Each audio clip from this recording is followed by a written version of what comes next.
రెడ్డి అల్లు అరవింద్ గారు కుట్ర కోణం ఉంది. ఇది నేను తెలియకుండా లేకపోతే వేగ్గా మాట్లాడటమో లేకపోతే నేనేదో ఆలయం నాకు కక్షదారులు కాదు, నాకేమి శత్రువులు కూడా. ద్వారంపూడి చంద్రశేఖర్ రెడ్డి, దగ్గుబాటి సురేష్ బాబు, అల్లు అరవింద్ ఈ ముగ్గురు కలిసి చేసిన కుట్ర అంటారా ఇది? నేను కుట్ర అని ఎందుకంటానంటే సార్, సినిమా రిలీజ్ June 12 రిలీజ్ అని తెలుసు. హరిహర వీరమల్లు సినిమా రిలీజ్ అని తెలుసు. ఇప్పటికే లేట్ అయిందని తెలుసు. ఈ నిర్మాత ఆల్రెడీ ఇబ్బందుల్లో ఉన్నాడని తెలుసు. కాస్ట్ ఆఫ్ ప్రొడక్షన్ పెరిగిందని తెలుసు. వాళ్ళు అసలు ఇక్కడ 48 వారాల్లో 40 వారాలు పర్సంటేజ్ సిస్టమ్ ఆడుతున్నాం సినిమాలు. నేను ఒక ఎగ్జిబ్యూటర్గా చెప్తున్నా, ఒక డిస్ట్రిబ్యూటర్గా, ఒక ప్రొడ్యూసర్గా 8 వారాల్లో 100 కోట్లు దాటిన సినిమా 8 వారాలు సంవత్సరంకి వస్తున్నాయి కనుక దీంట్లో ఇక్కడ ఏమండి పర్సంటేజ్ ఆడుతున్నాం కదా ఆల్రెడీ. దీనికోసం థియేటర్లు బంద్ చేయాల్సినంత అవసరం ఏంటి? ఎగ్జిబ్యూటర్ స్టాక్ ఎందుకో తెలుసా అండి, 1400 మంది ఎగ్జిబ్యూటర్లు ఉంటే అసలు నాకు కానీ ఇంకోళ్ళకి కానీ ఎవరికి తెలియదు. All of the sudden June 1 థియేటర్ల బంద్ అని ఒక ఈస్ట్ గోడ్ అవర్లో ఫస్ట్ అనౌన్స్ చేశారు. అది తీసుకొచ్చి దిల్ రాజు గారు, సురేష్ బాబు గారు, సునీల్ గారు, బ్యాక్గ్రౌండ్ అల్లు అరవింద్ గారు వీళ్ళందరూ కలిపి సినిమా థియేటర్లు 1వ తారీఖున 18వ తారీఖు నాడు అనౌన్స్ చేశారు. 18వ తారీఖు నాడు అనౌన్స్ మీటింగ్ అని చెప్పారు కానీ ఎవరికి ఏం చెప్పలేదు.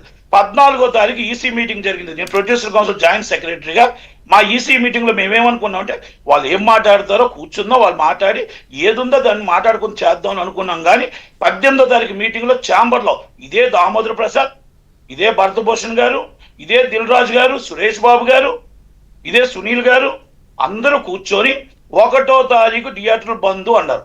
1వ తారీఖు థియేటర్లు బంద్ అంటే ఏంటి? రేపు 12వ తారీఖు సినిమా రిలీజ్ ఉంది హరిహర వీరమల్లు, రేపు 5వ తారీఖు అనౌన్స్మెంట్ మన కమల్ హాసన్ గారి సినిమా ఉంది, కుబేరా ఉంది, పిచ్చి వేస్తున్నారా అని ఒక్క మాట కానీ లేకపోతే ఇది బంద్ మీ ఆపమని కానీ ఏమీ చెప్పకుండా announcement is bandh, decided is blackmailing చేసుకొని బయటకు వచ్చారు.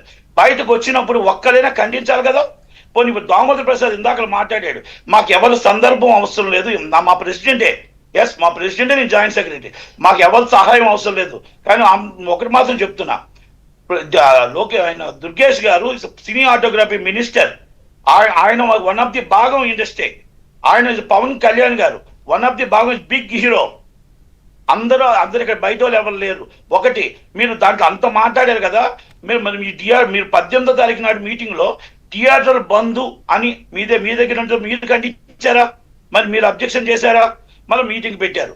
మీటింగ్ పెట్టి ఎప్పుడైతే దుర్గేష్ గారు నిన్న ఎప్పుడైతే విచారణకు ఆదేశించారో 11 గంటలకు మెసేజ్లు వచ్చాయి, అందరికి అర్జెంట్ అని వచ్చి 11 గంటలకి నేను ముందే చెప్పాను, మీరు కావాలంటే యూట్యూబ్ లాట్లో చూసుకోండి, ఇది మామూలుగా మాకు ఏమీ సంబంధం లేదు అని తూతు మంత్రం చేస్తారు అని.